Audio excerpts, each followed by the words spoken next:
मेरे फ्रेंड कैसे हैं। उम्मीद करता हूँ बहुत अच्छे होंगे आप लोग। फिर से मैं आया हूँ आप लोगों के लिए हाइट एंड डिस्टेंस चैप्टर 3 लेकर। जैसा कि चैप्टर 1 चैप्टर 2 पढ़ा चुके हैं, चैप्टर 3 लेकर आया हूँ और मैं फिर स्टार्ट कर रहा हूँ आप लोगों के बीच। चलिए आज का क्वेश्चन देखते हैं। बहुत लॉजिकल क्वेश्चन है, बहुत मस्त क्वेश्चन है। देखिएगा, भूमि के एक बिंदु से 20 मीटर ऊंचे भवन के शिखर पर लगी एक संचार मीनार के तल और शिखर का उन्नयन कोण 45 डिग्री और 60 डिग्री है। ठीक है, तो मीनार की ऊंचाई ज्ञात करें। सबसे पहली बात क्वेश्चन देखिए, मैं उस बार में पार्ट 2 में भी यही बताया था मैं कि आप क्वेश्चन पहले समझने की कोशिश कीजिए। हाइट एंड डिस्टेंस का क्वेश्चन ही सबसे वेरी वेरी इम्पोर्टेंट होता है। हाइट एंड डिस्टेंस का क्वेश्चन बेस्ट होगा, आप भी आसानी से बना लीजिएगा। चलिए, तो मैं क्वेश्चन में समझाने की कोशिश पहले कर रहा हूँ। भूमि के एक बिंदु से 20 मीटर ऊंचा, एक बात को सोचिए, एक कोई भी जमीन होता है, आप जानते हैं जमीन को। अब वहाँ से एक भवन खड़ा होगा, ठीक है, भवन खड़ा होगा, लेकिन भवन की ऊंचाई 20 मीटर, ओके।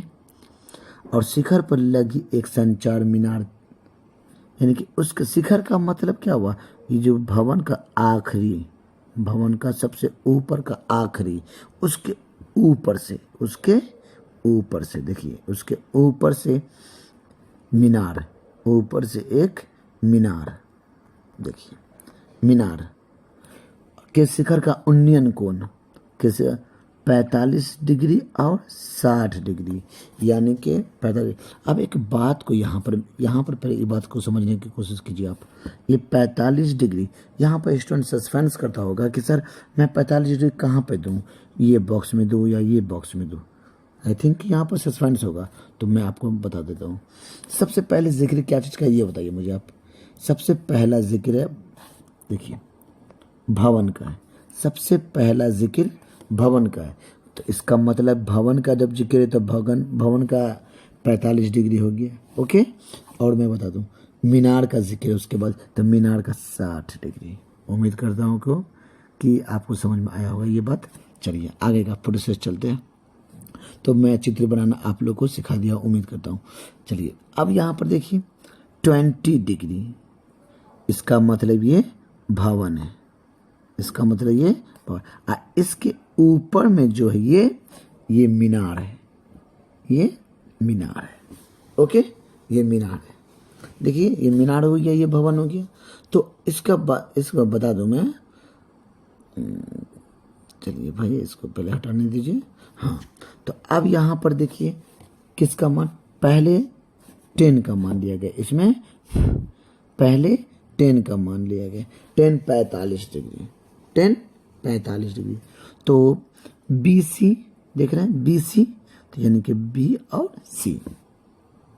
उसके बाद नीचे में है 10 का मान, नीचे में CD दिया हुआ है, देख रहे हैं CD। तो CD का मान कहाँ है, यहाँ से यहाँ, ओके। तो CD का मान दिया।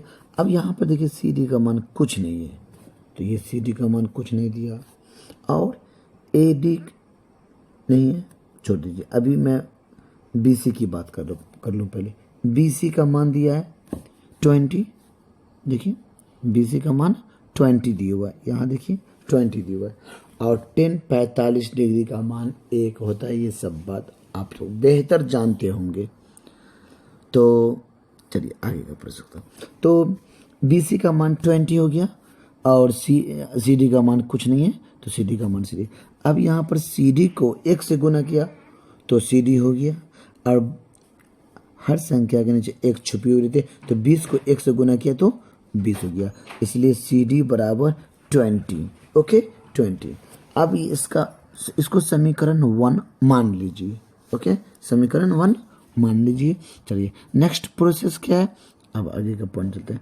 10 60 डिग्री, 10 60 डिग्री, 10 60 डिग्री में क्या है, चलिए AC। अब यहाँ पर क्या लिया गया है, AC, इसका पूरा लिया गया है। अब AC का यहाँ देखिए, AC का तो AC हो गया प्लस इसके नीचे में सी डी, देख रहे हैं सी डी, इसको लिया गया। अब ए सी का मान क्या है ये बताता हूँ मैं, इसमें नहीं बताया गया। चलिए ए सी का मान यहाँ पर, ए सी यहाँ पर आप ये भी लिख सकते हैं कि A B plus B C बट्टा सी डी, ये आप लिख सकते हैं। किसका मान? इक्वल 10-60 डिग्री इक्वल, ये लिख सकते हैं। लेकिन चलिए मैं आगे बता दूं। अब नेक्स्ट तो ए सी का मान 20 प्लस ए बी। चलिए तो सी डी का मान, सी और डी का मान। अब सी डी का मान यहाँ क्यों है 20 क्यों है बता दो। यहाँ सी डी क्या निकला हुआ है 20, तो सी डी का मान ऑटोमेटिकली 20 हो गया। ठीक है, अब इसके नीचे एक छुपा हुआ है, ये बात आप भी जानते हैं। तो 20 को √3 से गुना कर दिया और ए सी को 1 से गुना कर दिया, तो ए सी बराबर हो गया 20√3। ओके, चलिए अब नेक्स्ट क्या है वो देखिए अभी साइड हो जाए, क्यों डिस्टर्ब कर रहा है। चलिए अब ए सी, अभी मैं आपको बता दिया, सॉरी अभी मैं बता दिया था आपको कि ए सी का मान 20√3 निकल गया है। ए सी का मान यह निकला हुआ है। अब माइनस बी सी, ये बी सी का है, देखिए चलिए थोड़ा छोटा कर देता हूँ। ओके, उम्मीद है कि आपको दिखाई भी देता होगा। तो बी सी का मान ऑलरेडी दे चुका है, आपके क्वेश्चंस में दे चुका है। ठीक है, तो ए सी 20 माइनस √3 माइनस 20। अब यहाँ पर देखिए सॉल्व कैसे किया गया है। ये 20 को जो आप देख रहे हैं 20√3 माइनस 20। ओके, तो यहाँ पर क्या 20 को कॉमन ले लिया गया। ओके, और √3 माइनस 1। अब यहाँ पर दो तरीके से आप बना सकते हैं। एक तो 20 आप ले लिए इंटू √3 का मान होता है 1.732, ये होता है। क्वेश्चंस में आपको कहीं कहीं पर दिया भी रहेगा कि √3 इक्वल 1.732 दिया हुआ रहेगा। अब बाय द वे कभी कभी नहीं भी देता है, चलिए उसका बड़ा इशू नहीं है। तो इसमें क्या किया गया -1, तो ये एक यहाँ पर देखिए घटाने में स्टूडेंट अक्सर लापरवाही करते हैं। लापरवाही क्या करते हैं वो मैं बता रहा हूँ आपको। ये 1 रुपया है, ये मैं 1 रुपया की बात कर रहा हूँ। यहाँ पर 1 रुपया, ये भी पॉइंट से पहले ये भी 1 रुपया है। तो 1 रुपया में से 1 रुपया घट गया तो कितना, वो 0 बच गया। ओके, 0 हो गया। अब क्या बचा 0.323, इसका 0.732, 0.732 ये बच गया है सिर्फ। चलिए मैं ये बात को फिर से मैं समझा देता हूँ आपको, फिर मैं समझा रहा हूँ ये बात को।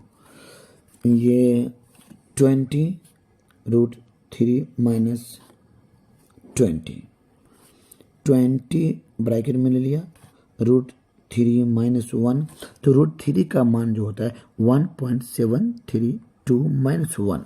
ये 1 माइनस में है, ये 1 प्लस में है, क्योंकि जो दिखाई नहीं देगा वो हमेशा प्लस होगा और जो दिखाई देगा वो माइनस होगा। तो ऑटोमेटिकली ये प्लस माइनस है तो हो गया। अब क्या बचा 0.732।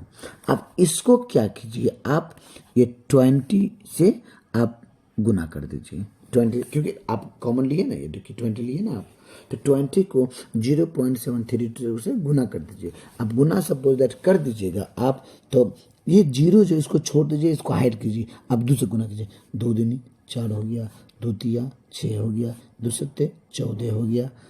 ओके, 14 हो गया, 14 दे दीजिए, सॉरी 14 दे दीजिए, यानी कि 1464। देखिए अब कितनी संख्या के बाद डिजिट पॉइंट है 1 2 3, तो 1 2 3 यानी कि इसका आंसर 1 2 3 और उसके बगल में 0 भी तो है, तो इसका मतलब इसका आंसर 14 पॉइंट की बात मैं करूँगा तो 14 पॉइंट समथिंग आंसर आएगा। ठीक है, मैं इसे पहले बता चुका था लेकिन आप इतना रिस्क क्यों लीजिएगा, ऑटोमेटिकली जब आपका आंसर यहीं पर शो कर रहा है, जब आंसर आपको यहीं पर एक्सेप्ट किया जा रहा है तो आप यहीं लेकर चलिएगा। सपोज अगर बाय द वे आपको पूछा गया तब जाकर आप इसको मानिएगा। ओके, चलिए नेक्स्ट क्वेश्चन मैं आपको समझा रहा हूँ। तो मैं उम्मीद करता हूँ कि ये वीडियो आप लोगों को अच्छा लगा होगा। एक ही मैं क्वेश्चन समझाया हूँ। देखिए, आप एक बात समझ लीजिए, हमेशा आप एक क्वेश्चन ही सही से समझ लीजिएगा ना, तो आपका टोटल का टोटल क्वेश्चन बन जाएगा। ये मैं 100% गारंटी दे रहा हूँ, 100%। क्योंकि मैं एक ही क्वेश्चन आपको, मैं कोचिंग में भी ऑफलाइन में भी पढ़ाता हूँ, तो मैं कोशिश करता हूँ एक क्वेश्चन समझाने का। टोटल स्टूडेंट को एक ही क्वेश्चन जिसकी बस समझ में आ गया वो टोटल का टोटल स्टूडेंट बना लेते हैं सवाल। इसलिए मैं उम्मीद करता हूँ कि आप लोगों को ये बात समझ में आ गया। अगर सपोज दैट आपको समझ में नहीं आता तो कमेंट कीजिएगा, कमेंट करके मुझसे क्वेश्चन पूछ सकते हैं, मैं आपको बताने को तैयार हूँ। और एक बात और मैं बता दूँ कि अब मेरा वेबसाइट भी चलता है, ये बात आपको पता भी होगा। मैं इसमें लिंक नीचे में इसके डिस्क्रिप्शन में डाल दूँगा। इसमें ऑलरेडी क्वेश्चन से कि एक हाइट एंड डिस्टेंस का क्वेश्चन ऑलरेडी दिया हुआ है, मैं उसका लिंक डाल दूँगा, आप उसमें जाकर देख लीजिए। टोटल से टॉप, मैं टोटल क्वेश्चंस की बात मैं कर लूँ तो हाइट एंड डिस्टेंस का टॉप 16 क्वेश्चन को गेस किया हूँ मैं, टॉप 16 क्वेश्चन। और 16 क्वेश्चन में 100% मैं मानूंगा कि एग्ज़ाम में पूछा जाने वाला क्वेश्चन है और पूछेगा ही 100%। इसलिए आप लोग वेबसाइट पर जाकर टॉप 16 क्वेश्चंस को नोट्स कर लीजिए और प्रैक्टिस कंटिन्यू करते रहिएगा जब तक आपका एग्ज़ाम का आए ना, तब तक तैयारी करते रहिए। मैं अपने वेबसाइट फिर भी मैं बता दूं कि मेरे वेबसाइट का नाम क्या है। देखिए, www.ncertnz.com। ओके, ये हमारे वेबसाइट का नाम है। ये गूगल पे या क्रोम पे जाकर सर्च कीजिए, फर्स्ट पेज पर फर्स्ट स्टार्टिंग में ही वेबसाइट आएगा, उसी पर जाकर आप फॉलो का बटन भी होगा, फॉलो का बटन भी क्लिक कर दीजिएगा। क्लिक करने से आपको फ़ायदा होगा। फ़ायदा क्या होगा, जब मैं वेबसाइट पर अपलोड करूँगा क्वेश्चंस आप तक पहुँचेगा। और यूट्यूब पर सब्सक्राइब कीजिएगा, इसलिए कि जब मैं वीडियो डालूँगा तो वो आप तक नोटिफिकेशन जाएगा। अगर बाय द वे पसंद है तो सब्सक्राइब कर लीजिए, नहीं तो आपकी मर्जी, इसमें कोई बड़ा इशू नहीं है। लेकिन मैं वीडियो कंटिन्यू डालता रहूँगा, क्योंकि मैं अपने स्टूडेंट के लिए पर डे वीडियो डालता हूँ, ताकि वो स्टूडेंट्स भी, मैं ना भी रहूँ तो वो अपने घर पर तैयारी कर लेते हैं। ये वीडियो को देख कर मेरी कमी महसूस नहीं होती है वहाँ भी। इसलिए सपोज आपको ज़रूरत है तो आप भी वीडियो को सब्सक्राइब कीजिए ताकि आप तक नोटिफिकेशन पहुँचे, और बेल आइकन को दबा लीजिए ताकि जब भी मैं वीडियो डालूँ सब्सक्राइब तो कर लिए, बेल आइकन दबा लीजिएगा, इसलिए कि जब भी वीडियो तो आपके पास नोटिफिकेशन जाएगा, आप फट से वीडियो अपना कोई भी टाइम निकल के देख लिया कीजिएगा। ओके, उम्मीद करता हूँ कि ये क्वेश्चन बहुत अच्छा लगा होगा आपको। ओके, जय हिंद, जय भारत।